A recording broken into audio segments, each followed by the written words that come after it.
over to Joe Knapp, who's going to take a look now at a deeper look at rules and of course, optimum scheduling goals.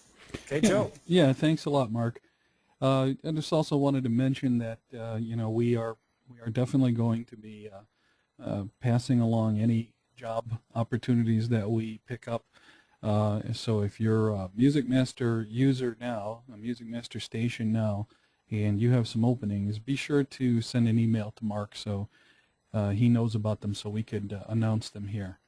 Because this is a great place to pick up MusicMaster Genius, because we have a lot of people learning a lot about MusicMaster here. And hello again, I'm Joe Knapp. I'm the president and CEO of MusicMaster. I created the software back in 1983. And I created it because I was scheduling the music for a radio station in Milwaukee by hand every day. And it was taking me 4 hours, 5 hours a day to do that correctly. And I was pretty meticulous about it. And I was learning how to program computers, and I decided to make the computer do the work for me. And now the computer's doing the work for thousands of people all over the planet Earth. And that's pretty cool.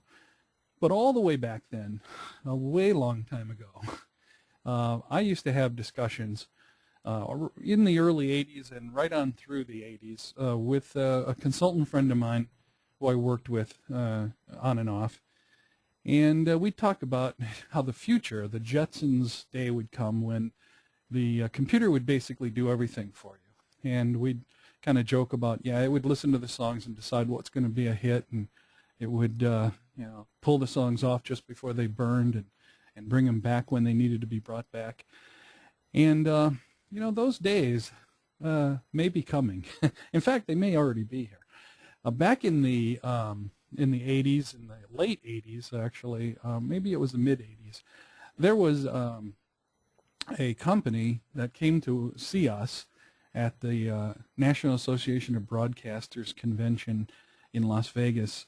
This was an early internet streaming company, probably a little ahead of their time, and it was before the internet bubble burst. And but these guys, they're now out of business, but unfortunately.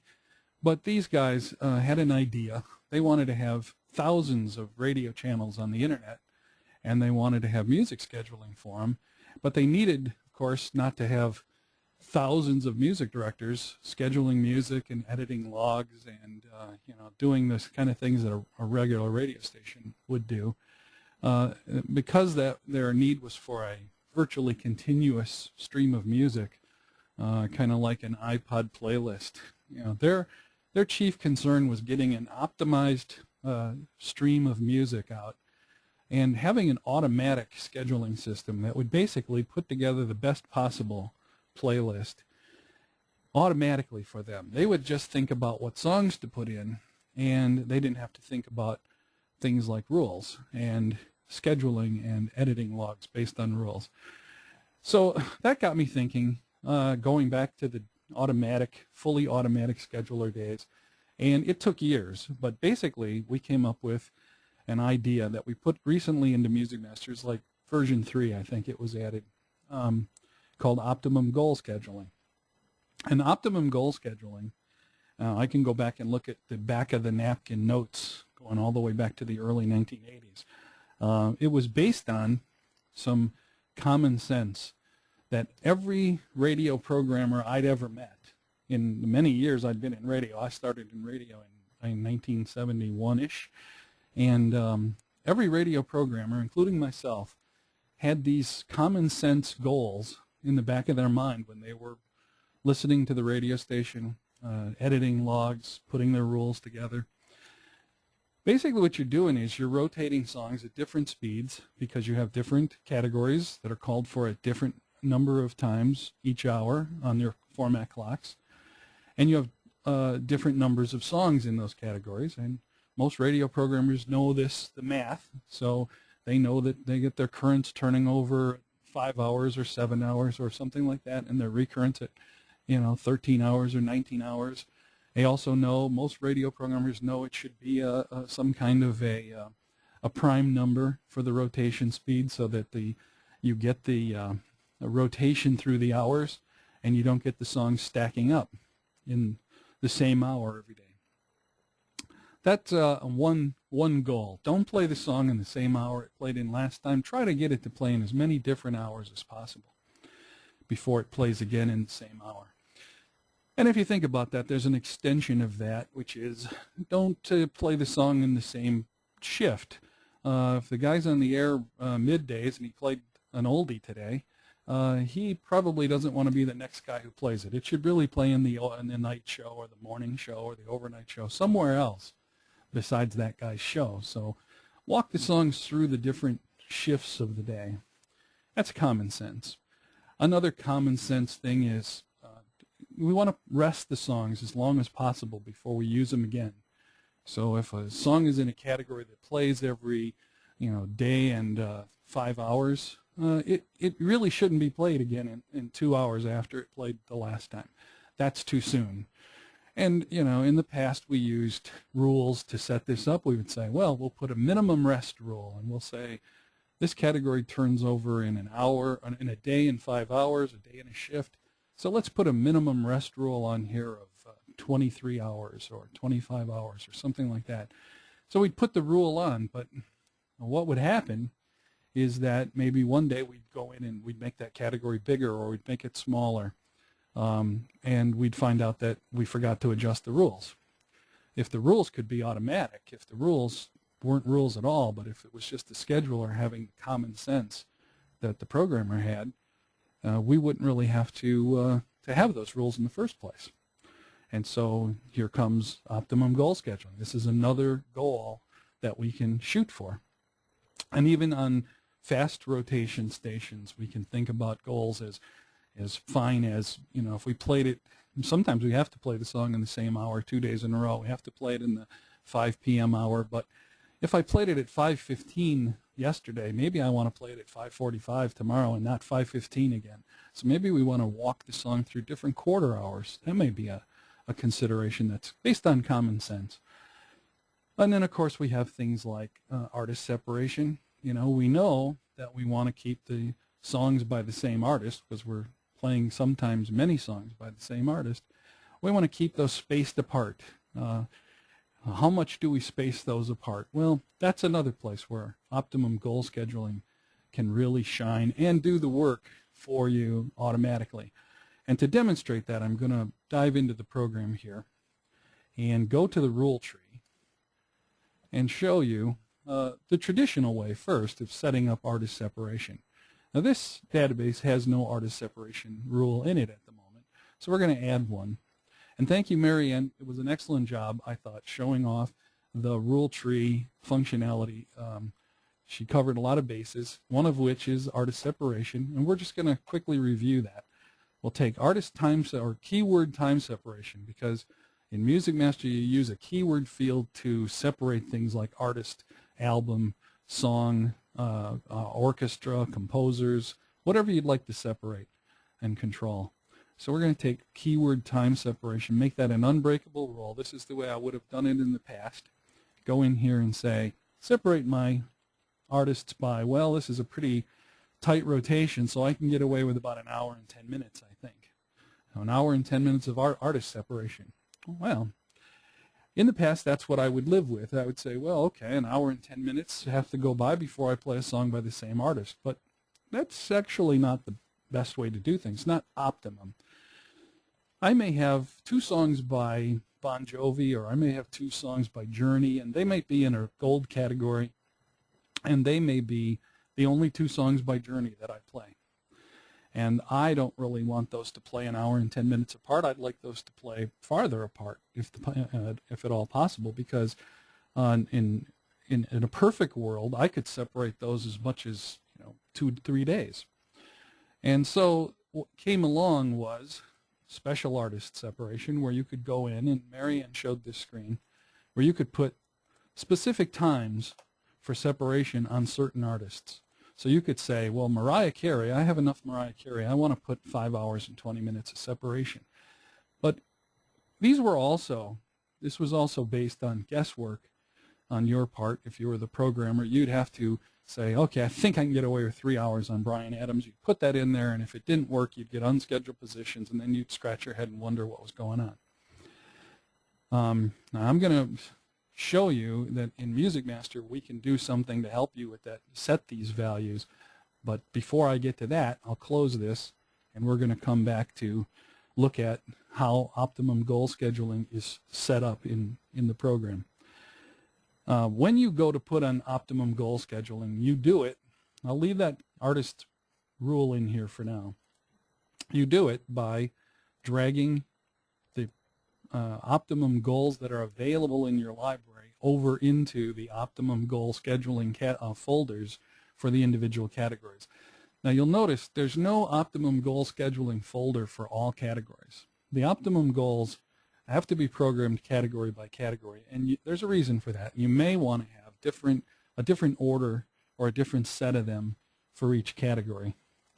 So basically what we do is we grab one and we drag it in to the category. So we put in that Optimum goal. Now what happened here was I started to put in the first goal that I've ever used in this database, and I wasn't using them before. So MusicMaster stopped and gave me an information box. It's not an error. It's basically like, hey, I want to tell you something. And it says that if I use Optimum goal scheduling, I'm going to get great logs. That's great. And I don't have to set up and maintain rules anymore, and that's wonderful too. But it's also going to take longer to schedule the music, for the auto scheduler to schedule the music. In fact, it could be significantly longer, where it used to take me, on my quick Cray supercomputer, nitrogen cooled, it would take me 10 seconds to schedule a day. On my regular computer, 25 seconds. With Optimum goal scheduling turned on, it might take me 5 minutes to auto schedule that same day. Or depends. But here's the trade-off. Although it might take longer to run the auto scheduler, in theory, you'll have such a better music mix and separations and turnovers because you're using the goal scheduling that you have to spend far less time editing the log. And a lot of the people I know who aren't using Optimum goal scheduling are spending way too much time editing the log. They're making too many manual changes because the scheduler wasn't doing the job that they wanted, and they're going through the day. Now, it is critical to go through the log manually and make sure that you have a good music mix. The computer doesn't know what the songs sound like. It has no idea whether this is an urban song or a country crossover song, and unless you tell it what the songs are and create a rule for it, it's going to end up making some horrible mistakes that you would never have made personally. But you should be spending your time in the editor looking at essentially a perfect log and just fine-tuning it by making a little change here and a little change there, if that. What the goals can do is get as perfect of a log as the computer can make so that your job is a lot simpler, so the time you spend editing is a lot less, and that saves you far more time than the extra time it takes to auto schedule. So now we've got our first goal turned on here for the currents category, and that is the common sense of play the most rested song. The way the goals work is that as it schedules the music, and it hits the Optimum goal scheduling engine, we like to call it, it gives the song a score, and that score is based on how long it has rested. The more it's rested, the higher the score. Now, MusicMaster does some calculations. It figures out based on your clocks and how many times you call for that category in an hour throughout the week, and how many songs you have in that category, and how much day parting you use or packeting. It basically figures out how fast those currents really should rotate in a perfect world. And the closer it gets to the perfect rotation for that song, the closer it gets to a 100% score for Optimum song rest. If the song just played and it's trying to play again adjacent to itself, it would have a song rest score of 0. It would be terrible. If it has rested the perfect amount of time, or even longer, it would be up in the 100% range. So that's the song rest. Let's say we want to add another goal, hour exposure. We'll put that one in here. Basically what we're saying with hour exposure, optimum hour exposure, is I want a higher score for the song depending on how many different hours it's played in, since it played in this hour last time. So if I'm scheduling at 5 in the afternoon, and this song has played in every other hour, 23 different hours since it played at 5 in the afternoon, it's going to get a score of 100%. But if the last time it played in the 5 o'clock hour, it's going to have a score of 0 for optimum hour exposure. That's simple. It's basic common sense. Give me the songs that have played in the most different hours. Now, I'm not really caring too much how many different hours it played in. I just want it to have played in as many as possible.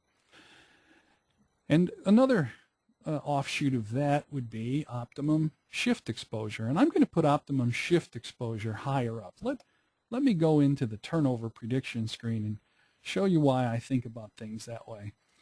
Now with a current category, and I'm working on a current now, I probably wouldn't use optimum shift exposure because the song is playing several times a day. And it's going to naturally walk through shifts, but I do want to be careful to have it walk through different hours. But when I get down into a gold category, now I don't want the songs to play in 12A, then 1A, then 2A, then 3A, because it's going to play several times overnight before it ever gets heard in the rest of the day. So I'm going to think about first, and more importantly, a macro rotation. Go from overnight to midday to nights, back to morning drive. That's my shift rotation. And then within that, I want is to play in as many different hours as possible. So the way that I make shift rotation more important than hour rotation is by just putting it higher on the list. And so I could put shift exposure above hour exposure to accomplish that. The way that the goals combine together when I'm using more than one is it uses a combined score. It comes up with a combined score so that the score for each of these is weighted based on how high up the list it is. So the one at the top has a little more weight than the one at the bottom. So in this case, shift exposure is more important and is weighted slightly higher than hour exposure. All right, so let's take these three and say, well, these are the three I want to use, and I want to put them in all the categories, but do I have to drag them into every category? No. You can right-click on the Optimum Goal Scheduling folder, and you can say Copy, and then go down to the others and paste these into the others. And they're pasting in there, although you can't see it. But if you click the little plus, you can open this up and see them there. So now we've got the same three goals in every category. And now the one we didn't put in yet is the one for artist separation. And the one that I have that I don't think I need is shift exposure for my currents. So I'm going to remove that one. And I could click the little X. I could right-click and do cut like Marianne was doing. And I can, just hit delete, the delete key to take that out. So for my currents, I'm going to eliminate the shift exposure. And I didn't copy these into my 2000s category, so let me do that. Copy and paste. And now I have goals, different sets of goals. So you can see that you use these independently in each category, depending on what you need. Now, let's talk about optimum artist separation for a minute. And to do that, I'm going to go back up to what we were talking about here with the separation. We have the hour and 10 minutes basic separation and the individual settings for each keyword. Let's go into the keyword editor, and we're going to run the keyword separation wizard. This is my list of active artists in this library, and these are the special settings for separation, and anything that says auto is basically using the hour and 10 minutes. If I run the separation wizard and I say, tell me what the perfect separation is for every artist, I can leave this at 100%, just recommend separations that are 100% of the estimated turnover time for the artist, the perfect turnover. I can go in here and put a very high value, like let's say 25 hours, into the cutoff point where I say, well, if it's above 25 hours of separation, don't go any higher.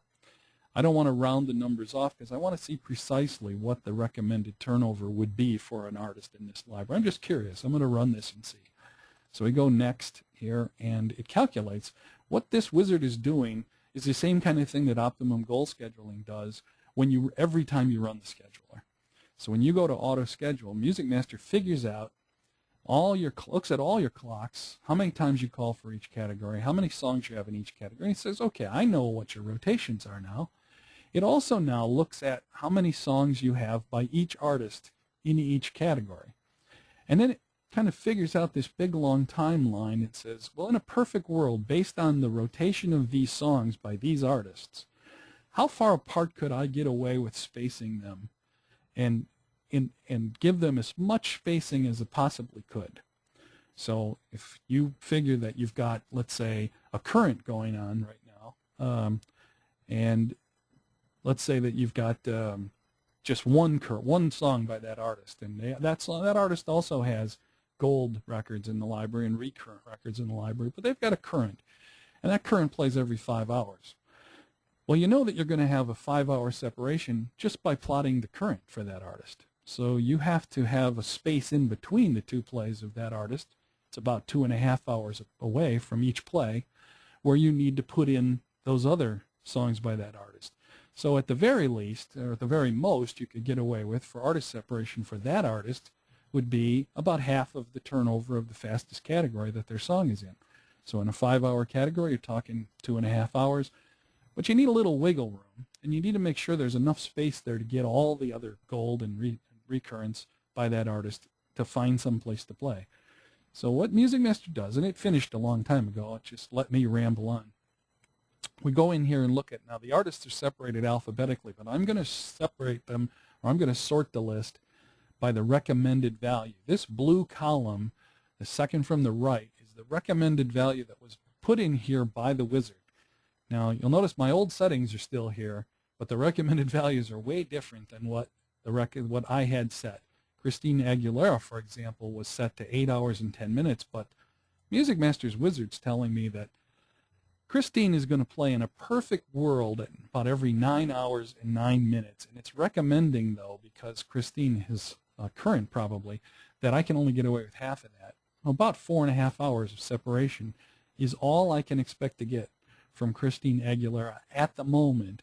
Now, if I were to move one of Christine's records from a faster rotation category into a slower rotation category, this number would change, dramatically. But for the moment, this is the perfect set of separation. Now, it found a few artists like Joe Knapp. I don't know how that got in there. And Chubby Checker, he hasn't played on the station for a while.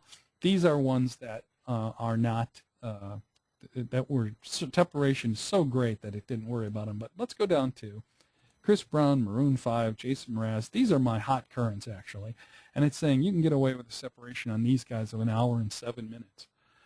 And then it continues up from there. So every artist has an ideal separation. Now, if I were using nothing but, no optimum goals, if I were using artist separation, I could just tell MusicMaster to just take all these recommendations and use those, just change all, and it would put those in as my separation settings. So I'd have a perfect setting for each artist, and that's great. So now when I play a Matchbox 20, I have to wait 1 hour and 42 minutes before I can play another one. But if I play a Taylor Swift, I will have to wait 2 hours and 22 minutes. So you see that it's basically coming up with perfect separation values for each artist, but it's not dynamic. Every time I made a library change, I would have to come in here and run the wizard again. And I'd have to say, well, run this again and give me new values.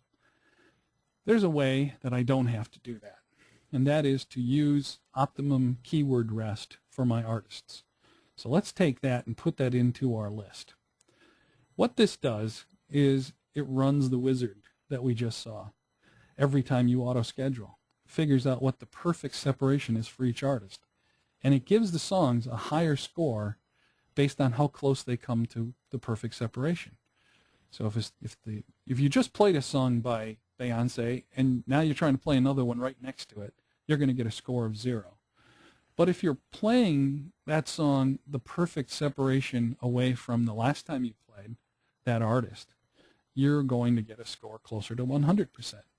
And that's how this works. Now, in order to make this special, really special, we had to change the way scheduling worked fundamentally. Because in the past, when we would go to the card file to get the next record, we would take the first one off the stack. And I used to do this in the control room with the card files. You know, go to the front of the stack, look at the first one. Oh, heck, this is Rolling Stones. I just played Rolling Stones 10 minutes ago. I can't use this one. And I'd start digging down from the front of the card file until I found one that I could use. And that's the way computer schedulers all work. But what we decided to do with Optimum goal scheduling is let's dig farther down, and let's not stop at the first one that happens to pass the rules. Let's continue and look at all the songs that are in the entire search depth, whatever that happens to be. So my search depths, let's take a look at those. You know, I have search depth of 1 on my currents, but on my other categories, I'm digging 25%. So rather than stop at the first song that passes all the rules and just slamming it into the schedule, let's keep looking. Are there any other songs in that 25% that also pass all the rules? And let's take those and use the goal scheduling as a tiebreaker. So now maybe we've gone through, now the A is schedule in order. So in a perfect world here, and this is a perfect world in MusicMaster, let's take this keyword rest and put this down. We'll start it in the B's, and we're going to actually delete all the rules. So just go up here and hit delete. We don't need the goals in the A's because basically those are plotting in order, search depth of 1. You don't need goals for that. The songs basically lay in there ahead of time before anything else is scheduled. And so let them lay in order. But when you get to putting in the new currents, the B's, and for that matter, everything else, let's use this artist, let's use goal scheduling. So basically what I'm doing here is I'm saying, let's say that we were digging into the new currents and we dug 25% in here and we found there were 3 songs that passed all the rules in the search depth. I would run the scores for those 3 songs based on how long have they rested, how many different hours have they played in since they played last, and how far apart has this artist played in relation to the perfect setting for separation for this artist. And I might come up with a set of scores. I might come up with, 90% for song rest and 40% for hour exposure and 75% for artist keyword for one of the songs. I look at the next song and I get a different set of scores. I look at the next song and I get a different set of scores. I combine those scores and I weight those scores based on what the importance of the goals. And then I come up with an overall score. Sounds pretty simple. I pick the song with the highest score and I've got the best song. Well, we discovered some things. So there's another factor that comes into play here, and this is all copyrighted MusicMaster exclusive, so don't you guys try to steal this. But basically there's a thing in here that's called we call it the don't suck threshold. And this is kind of important because basically what we want to do is, let's say the song is excellent at song rest, it's 100%, and it's excellent at hour exposure, 99%, 98%, but it's terrible at artist separation. It's 0. The artist just played. That was the previous song. Well, if any of the goals end up with a very low score, and that threshold is basically determined internally, but it basically says if any of these have a very low score, then weigh the overall score lower still, basically to prevent that song from getting scheduled with that terrible problem. I'd rather take a song that isn't quite as good in all 3 of the goals than to have one that's absolutely terrible in one of them. So basically what it's doing is it's essentially finding the best song, probably using the same kind of logic you would if you were looking at the song saying, okay, what's the best one I can play here? And so let's take the artist keyword one, we'll copy it, and we'll paste that into our other categories. And we're going to paste that all the way down the list because we're going to get into another one. Yeah, all right, all the way through my 2000s. I could schedule music right now. Now you'll notice that in these other categories, I've left the order the same. I've got my shift exposure on for the non-current categories because I want that macro rotation going on. I could turn off my artist rotation rule up here now. Just delete it. And I don't have to worry about running the wizard. I don't have to worry about setting up a rule. I don't have to worry about setting up rules for minimum rest or hour rotation or shift rotation, because the goals are going to find the best song for me. And if I ran the scheduler now for a month, I would probably see some really good rotations, really good artist separations, probably better than I'm for sure better than I could have gotten by just setting up those old-fashioned least common denominator rules. Now, I want to, before we go too much farther here, I want to talk about one other thing that that might want you to turn these traditional rules back on for artist separation or song rest. Although we have the safety valve in here to prevent bad things from happening, and it says, well, if it's terrible at artist separation, don't play it. The don't suck rule. But let's say that the song failed other rules that were breakable rules, because we've got breakable rules. Let's say every song in the search step failed something. So what MusicMaster would do is, in the past, it would say, well, I've got one here that it passes all the unbreakable rules, so I can use it. It passes the breakable rules, but it fails tempo, slow, title separation of 2. And all the songs in the search step fail something. Some of them fail unbreakable rules, some of them fail breakable rules. But I've got 2 songs here, let's say, that are the least objectionable. They fail the lowest priority breakable rule. So I've got 2 of them to look at. And so those would get passed on to the goals, and the goals would basically be the tiebreaker. And it would say, okay, between these 2 songs that are like the least objectionable, here's the best one. Well, what if one of those songs had, because I don't have an artist separation rule, what if one of those songs was terrible at artist separation, the other one was really bad at artist separation? They were both bad. Then the goal engine would have no choice but to put a song on the air that had terrible artist separation, and I never want to see that happen. So what I do is go to the artist separation, and when I'm using goals, I always do this, to put on a rule that we call the backup rule. So we're going to put back in the old-fashioned hour and 10 minutes least common denominator. And this word you can be fairly conservative with, but you can say, and you can think about this as, what's the worst case scenario that I would ever allow if I was manually editing the log? If I was going through my log and I'm trying to juggle things around and I'm going nuts trying to fit the pieces together to get this log together, and okay, I've got this Christine Aguilera and I've got this other one and I got to get it in here somehow.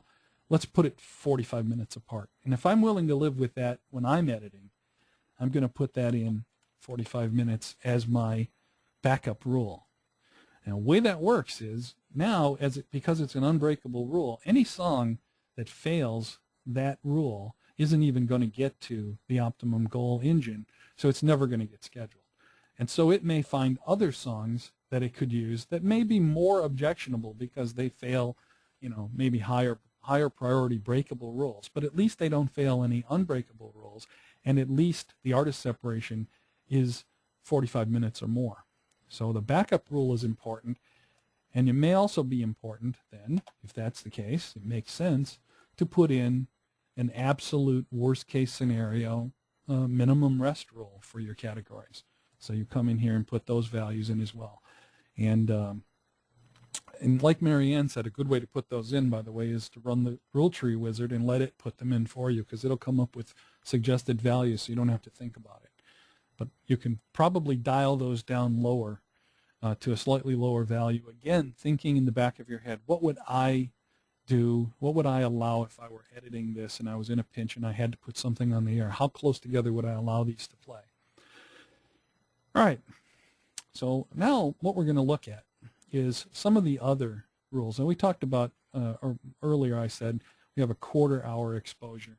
Maybe on my currents, I want to throw that one in for my new currents. So I can throw that in and say, well, instead of, hour exposure, or in addition to hour exposure, I want a quarter-hour exposure. So in the rare case when it's going to play in the same hour that it did last time, I want it to play in a different quarter hour. I'm going to leave that one out, and we're going to go and put in a backup rule for hour rotation. I'm just going to put it in the all categories because there's one hour rotation rule that I really care about, and that is don't play the song in the same hour it played in yesterday. So I'll go in and put a backup rule of 1 day, 1 hour, unbreakable, applies to all categories. Therefore, the goals will never choose one that played in the same hour it did yesterday. Can't happen. But they will then, beyond that, find the perfect song to play. All right. Now, what we're going to do now is look at some of the other ways that you can use these goals. And you can see I've got more in here. What you see in this list is going to vary from one MusicMaster database to another, because the way the MusicMaster works, it's a user-defined database. So everybody can create their own rules and their own fields and their own sets of codes in MusicMaster, and no two are really alike unless you want them to be.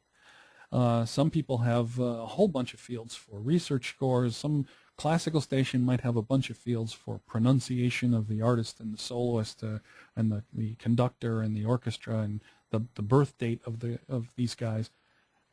But not every station needs the same thing. So this is not a one-size-fits-all music scheduling software. This allows you to customize it. And in your system, you will see Optimum goals for all of your song, rest, hour exposure, shift exposure. Those will be in everybody's, because everybody is rotating songs. But you'll also see Optimum goals for all of your keyword fields that have rules turned on. So in this case, we have artist, and we have one called type. Now, I don't happen to have a title keyword in here or an album keyword, but if I did, I could have goal scheduling for that as well. I could get Optimum separation of songs by album, or I could get Optimum separation of song titles for cover versions. But in this case, we've got something really weird going on here. What's this Optimum keyword rest type?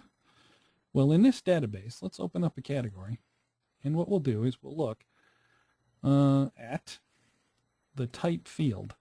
I'll just add this into my form so you can see it. We'll put it in an early spot here. Type, we'll put it up here next to artist and title. Type is a keyword, just like an artist keyword, and I'm going to use it. I can use artist keywords for separation, and what I'm doing here is I've got just the word of what kind of music this is. Rhythm, alternative, pop. Let's take a look at the entire library of the music categories, see what kind of things we're using here. In fact, what we'll do is we'll right-click here on the header and do library analysis and see what we've got. Well, we've got about as expected. On an AC station, it's about 50% pop, and we've got a quarter alternative, and we got a little rhythm mixed in, about an eighth of that, and then a little bit of slightly less country, but still about an eighth of library, and then about 5% rock. That's my coding. That is a coding that I'm using just to make some goal separation for that, because what I'm trying to do is to get a really good mix of these types of music. So I can go in, back to my goals. Let's go back down here, select the rule tree, and then go to Optimum keyword rest type. If I just slide that into my categories, and I say I'm going to put that goal on, but I'm going to make it a fairly low priority, definitely below artist keyword. It's the lowest priority rule. What I'm doing here, let's do it again. Optimum keyword rest type in the 2000s category. I'm not going to apply it for my two current categories. Well, I could. There's no reason I wouldn't. But I'm going to put it in here. When I'm scheduling one of these songs, a recurrent or a 2000s category, I want MusicMaster to take a look at the type of the song and try to pick the one, or give a slightly higher weighting to the one that is giving me the best possible mix of songs by type. That's essentially what it's doing. It has calculated, just like it did for artists, what's the ideal separation for pop records, what's the ideal separation for rhythmic records, what's the ideal separation for country crossover, and so it's kind of basing its scores on the separation as it relates to the ideal separation based on the makeup, the composition of my library at the moment, at this point in time. You know, if all of a sudden I put a couple country currents on the air, it's going to change that. But the Optimum goals, because they run the analysis every time you schedule, it's going to automatically know, well, okay, now I can't get away with quite as much separation of country. As soon as you get those country songs out of the currents and maybe put a couple alternatives in there to take their place, everything, the math all switches, and MusicMaster makes the compensation. So what it's always doing is trying to give me the best possible record, to give me the best possible type mix on the air. Now, it may fail a lot, and I actually don't care. I just want it to try. That's all I'm asking it to do. Try to give me a good mix. It may come up with a score that's terrible, and that may drag down the scores of everything else, the overall score for everything else, because all the songs I have to look at are terrible at type separation. But if it does that, then I'm still going to end up getting the best song based on rest and shift exposure and hour exposure and artist exposure. So why not let it try? And the other thing that's cool about our Optimum goal scheduling is that it's not an unbreakable thing. It's a tiebreaker. And so it can't leave unscheduled positions. It's basically going to always try to find the best one, but the best one is always going to get scheduled. And so we're always going to get something on the air. We might as well try to get a good mix by type. All right, so let's take a look at some other factors. Let's go back to the library maintenance, because look, we've got also Optimum goals show up for any of your numeric fields, whether they be floating or fixed position numeric fields. These also show up as Optimum goals that are available to you, and I'm going to show you how those work. So you got your keyword fields, and I believe also the numeric fields, and you will have a different set of these. But let me stop here and tell you that if you've got MusicMaster already and you're going, oh my God, I really wish I had this type thing, but I don't have a place to put. I don't have that on my system. Not a problem. You send us a backup of your database. We will add the field in for you, and you'll be able to start using it as soon as you put the codes in there. Or if you say, after you see what I'm about to show you with the research scores, you say, wow, I have to have that. That's so cool. And you don't have a numeric field that has rules associated, send us a backup and tell us what you want. We'll throw those fields in there for you, and then you'll have them. So MusicMaster is flexible. You can change it not only before you buy it and when you first set it up, but later on. It's no problem. So let's go over to library maintenance and take a look at. Here are all my songs again. This is my library. And I am going to switch my view, my layout, so that I can see my research scores. So I did this imaginary test. These are all, by the way, this is nobody's data. This is just some dummy data that some dummy put together, and I think that was me. And basically these are scores that I actually generated using the random number function in Excel, and I pasted them in to MusicMaster. So I used random between, it's called, and I got some scores. But let's say I have a negative score and a positive score and a TOF score. And that's, if you mouse over these, you'll be able to see the field type is numeric fixed for negative, and the name of it is total negative, the full name. So if I were to open this up further, you'd see the full name, but I've got an abbreviation on that field of neg, positive, total positive, and TOF, which could be, I don't know what that means. Let's look, tune-out factor. Okay, and that is a floating numeric field. So it could be a decimal point number, positive or negative. So let's take these three research scores, and if you sort by one of them, you'll see that there's a range, minus 1196 all the way up to a plus 592. And for negatives, we go from a 1 up to 35. And we got some positives all in here. And then I don't play the ones with low positive scores, so that goes from 65 to 100.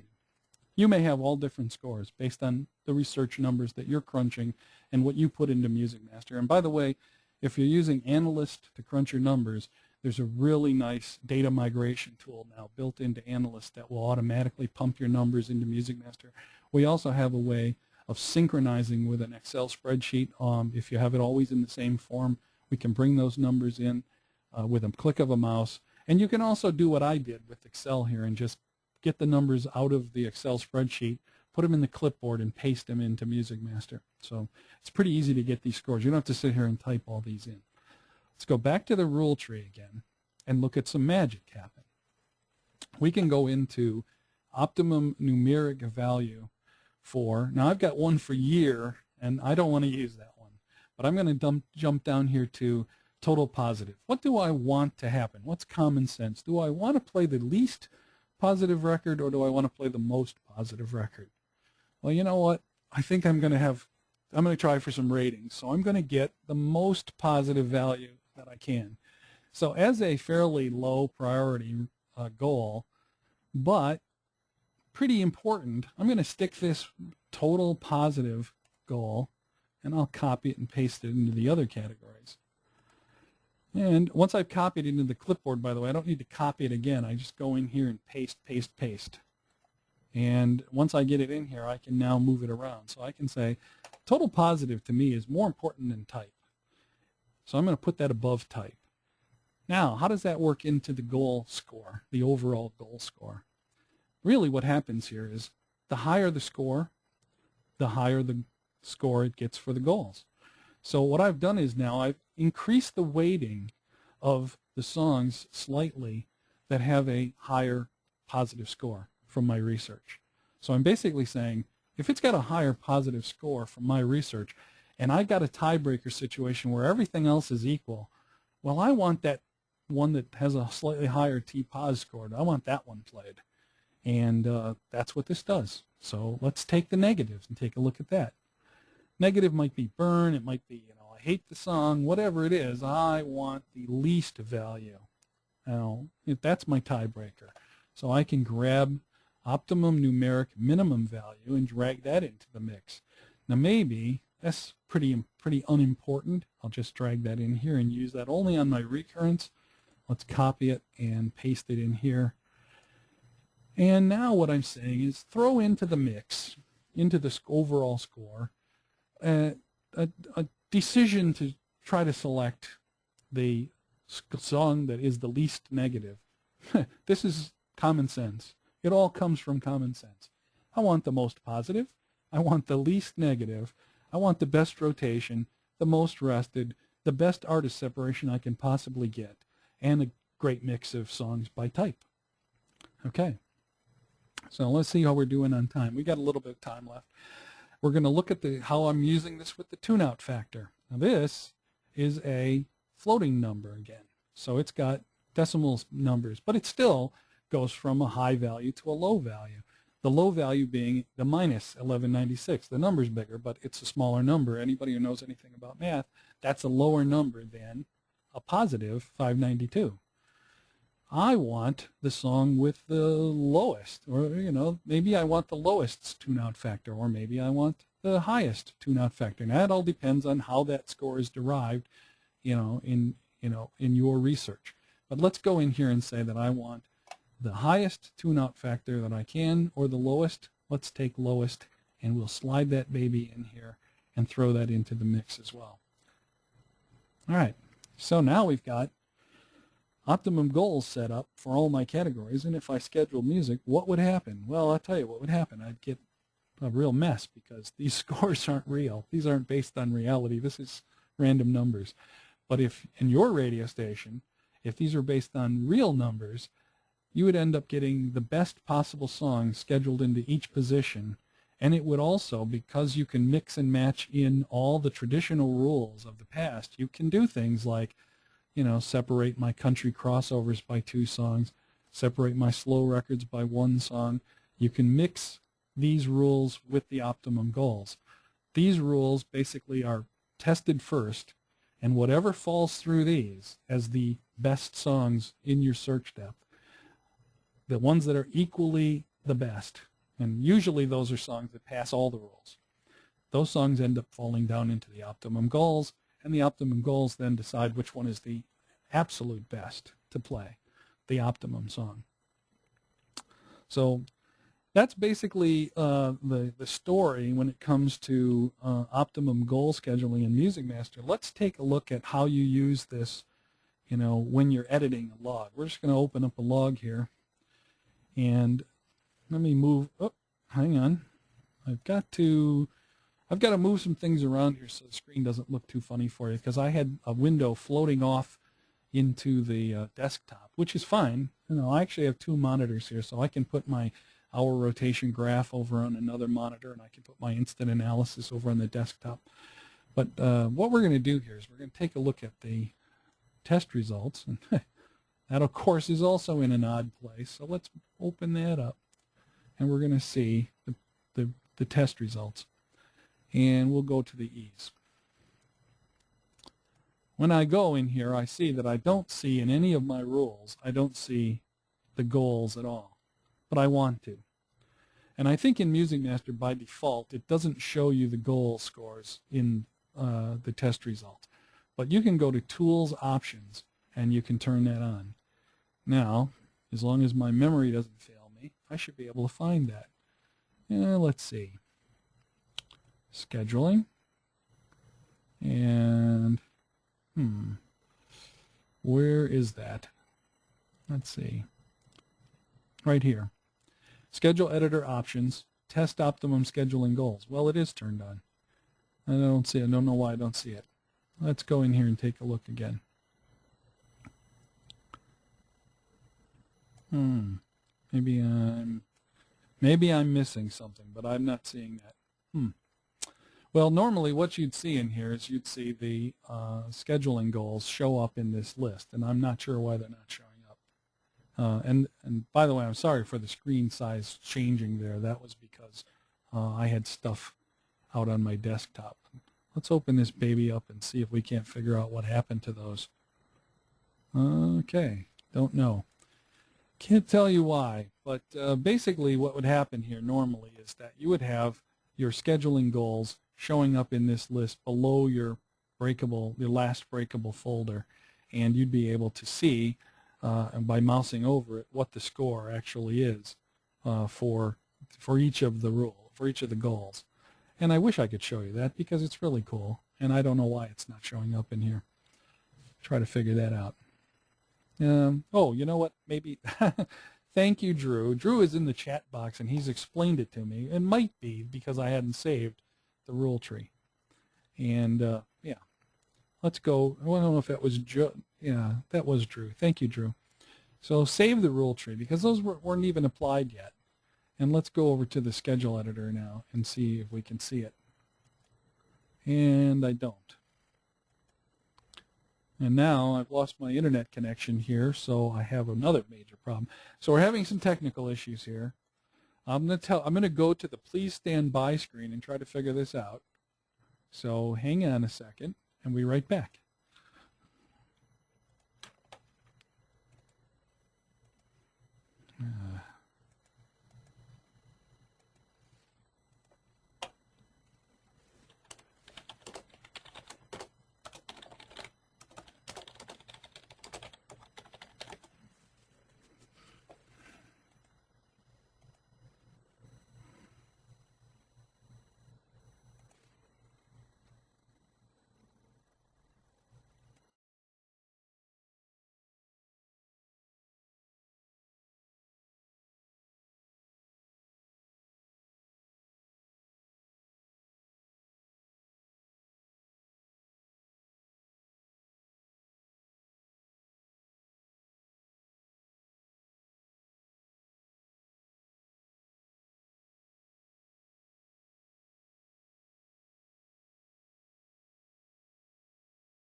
Well, Joe has now been infected by the internet bug, as I was attacked earlier this morning. While he comes back online, we'll just remind everybody that since we only have a few minutes left anyway, that next week our sessions at 11 o'clock will start with an overview and introduction as always, and then hour 2 is going to deal with a look at the history browser, history analysis, turnover analysis, kind of a look back at what is projected and what actually happened. And there's a lot of flexibility in MusicMaster to do that. And then in the second hour or the third hour next week, we'll be looking at gold recycling and auto platoon. So when Joe comes back online, hopefully he can finish up here. But that's a look for next week. Make sure you go to our website and register for those, as you need to do that every single week. Okay. Joe, are you back yet? Yeah, I actually have it. I don't know what the heck happened here, but I think I had an internet dropout like you had before, and it kind of messed up my screen completely. But well, it's totally back now. And Muted. I also, yeah. Unmuted. All right, I'm back to talking again. I'm sorry. The basically I've got this working now. It wasn't updated like Drew told me in the chat box. I screwed up and I forgot to save the changes that I had just made. When I first started working in the rule tree, I didn't have any Optimum goals turned on, and I created them all right before your very eyes, but I never saved the changes in the rule tree before I opened up the schedule editor. So now I have them, and now you can see that in the test results window, which I'm going to basically attempt to dock here on the side, you can see that at the bottom of the list, I can see the Optimum scheduling, the goal scheduling, and I can see that some are in yellow and some are in green. They're not unbreakable type rules. In fact, they're not really rules at all. They're goals, and but they do turn yellow if the score is low. So you'll get a yellow background if the score is, what MusicMaster considers to be below a norm for that rule. But in case of Daughtry here, feels like tonight, we had an Optimum song rest. If I mouse over it, it says it was 119% of ideal, which means that song had actually rested a little longer than was normal for the C category. It rested, and if I mouse over it, I can see it rested 5 hours and 58 minutes when that category is actually expected to turn over in 5 hours.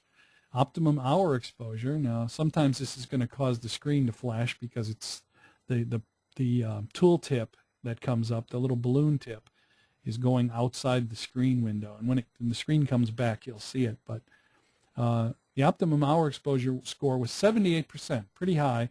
This song actually played in 18 other hours out of a possible 23, so this was a great choice for in the terms of hour exposure. If I look at artist keyword separation, it's only 27% because it's saying for Daughtry, it considers ideal to be 38 minutes, but it only got 38 minutes, but it is looking for 222. And then for my total positive value, I was able to get a value of 65, a score of 65 out of 100. So it was the best possible choice there, but it was also a low value. Now what's cool is, as I go from song to song, I can see by looking at this screen, how all of these factors came into play, the type separation and so on. If I'm digging for replacement songs in here, as I'm going through the replacement songs, I can also see what the scores are. And so I can see if there's a lot of yellow here, I know that there's a lot of bad scores involved, and I can kind of mouse down here. Now, what normally happens when you're using goals is you find that there aren't very many better songs to play. It's just the goal scheduling picked the best one. So about what you're going to find is a second best and also ran. But it's okay because you can actually go over here and see what the scores are. Here's Optimum shift exposure 0%, which means that this song, Rascal Flatts, played in the same shift the last time it played. That's what that means. So now I hope that from showing you something about the Optimum goal scheduling, now maybe you'll be encouraged to try it. If you want to mess around with it, then maybe make a sandbox database. Go in and clone your database. Go to File, Open Data Set, take your database and click Clone and make a copy of it. And put a name on there like Sandbox or Test, and then mess around in the test one. Turn the goals on. Have some fun with it. Turn off your traditional rules. See what happens. Run some schedules and take a look at what happens. And email me at joe@mmwin.com if you have any comments about it at all. If you'd like to tell me, wow, this rocks, or if you'd like to say, no, this isn't for me. And we'll help you set it up if you need help. And like I said before, if you're missing the fields that you need to make it do what you want it to do, let us know. And Mark? Thanks, Joe. And once again, thanks everybody for tuning in this week. We look forward to having you back next week for the advanced session if you're an advanced user or a current user. And if you're new to MusicMaster and have any questions whatsoever, even if you're out there and you're looking for your next position and you still have some questions about what you saw or need to know about MusicMaster to secure another position somewhere, we're more than happy to help you guys and gals.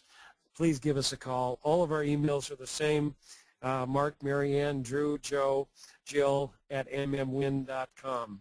So we look forward to hearing from you. If you have questions, certainly call the office if you need to as well. But by all means, reach out to us at all times. We look forward to talking to you next week. Make sure you register, and we'll see you again on Wednesday. Thank you.